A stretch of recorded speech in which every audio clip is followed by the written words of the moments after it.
Hi everyone, Grant here for the Smoke Learning channel. In part 1 of Beautifying with Localized Warping, we created a small surface to localize the region for the upcoming extended bicubics.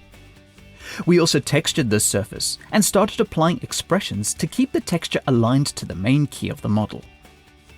In part 2, we'll apply expressions to the rotation and scale channels. And we'll finish off by shaping her face, tracking her movement, and finalizing the composite. If you would like to follow along, please go to part 1 where you can click on the YouTube description to download the media. For podcast viewers, go to the beginning of video 1 to find the link to download the files. Continuing from where we left off, let's talk about rotation. There are 2 points to keep in the back of your mind. Firstly, we are dealing with degrees and not pixel values as in the position channels. Secondly, the center point for rotation is different between the surface and the texture because of their physical resolution differences. The texture is 1920 by 1080 and the surface object is 400 by 400. So we need an expression to deal with each point. Let's deal with the center of rotation first. In order for the rotation to line up, the center of the texture must be offset to the position of the surface object.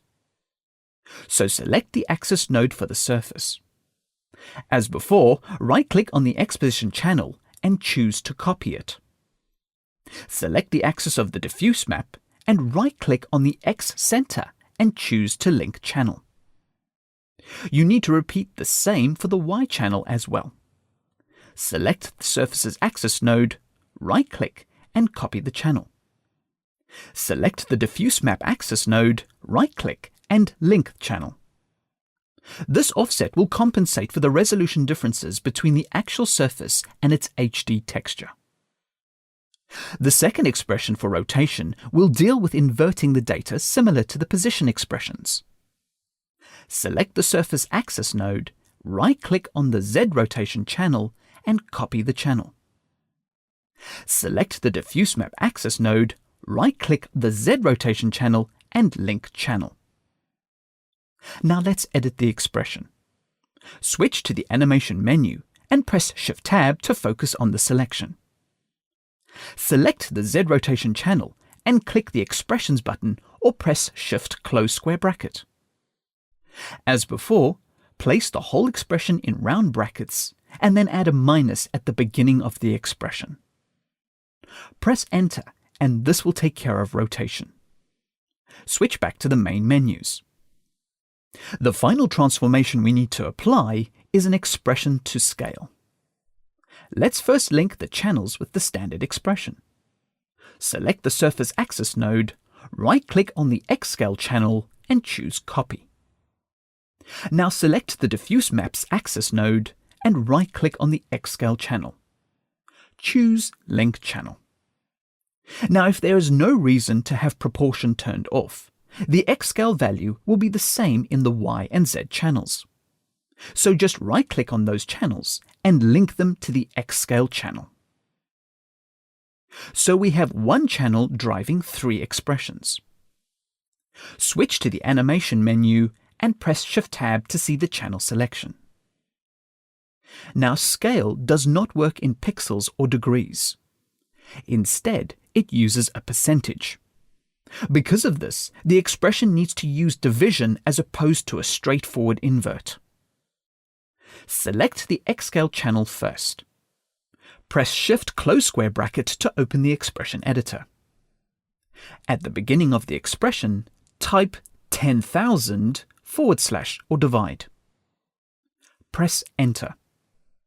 This means that the scale value of the surface will be divided into 10,000, and this will give us the correct scale percentage for the texture. This works well with HD resolutions, but you might need to experiment with the value for other resolutions. Select the Y scale channel and press Shift close square bracket. Use the up and down arrow keyboard shortcuts to call up the last expression. Press Enter and repeat the same steps for the Z scale channel. Click the animation button to go back to the main menus. So the surface object and its texture should all be linked up and in alignment. Now, before we put any effort into shaping an extended bicubic, let's track the surface object to her face. We first need to set the background to the model in order to track her. Hover over the action schematic and press Option Escape for the Connect Effects schematic. Connect the model's source clip into the action background.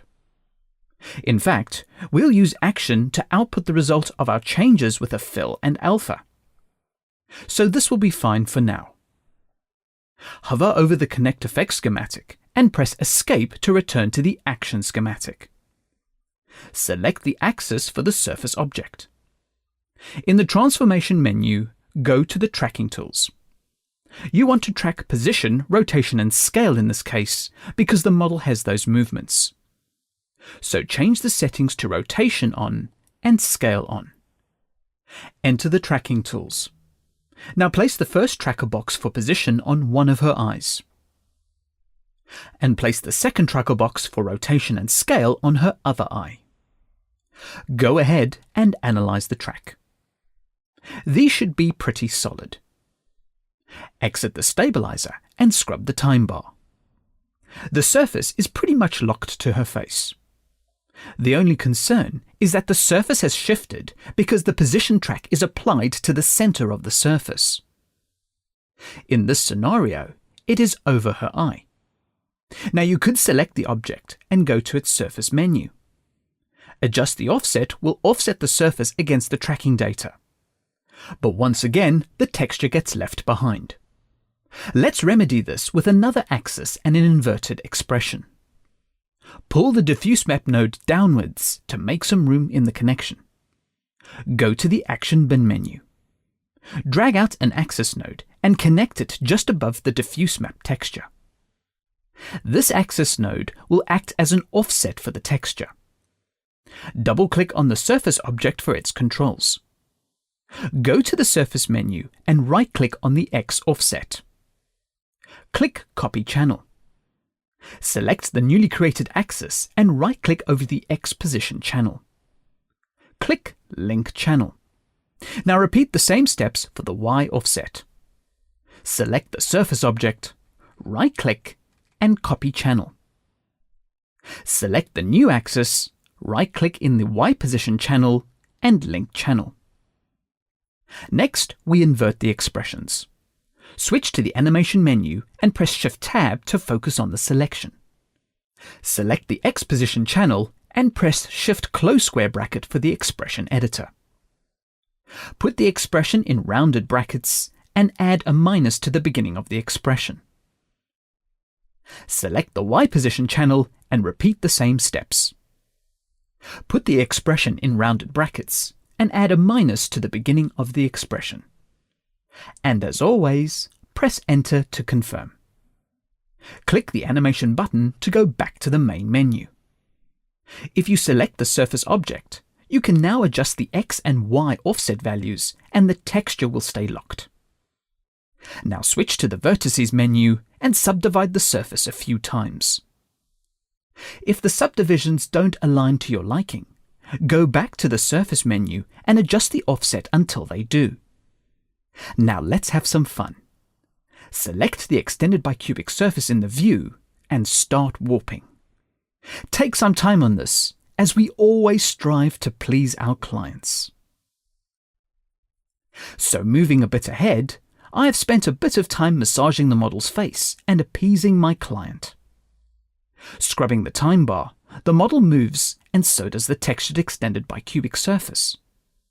Now because of all the work we have done with expressions, even with tracking, the position, rotation and scale is recognized by the surface and inverted onto the texture. This keeps everything locked in place. Now let's finish off and combine these results with the background. Select the result viewer. Switch to the Action Output menu. Select the first output and make a copy of it. Select the new output and change the output type from Comp to Matte. So now we have the combined result of our localized warping as a fill and as an alpha.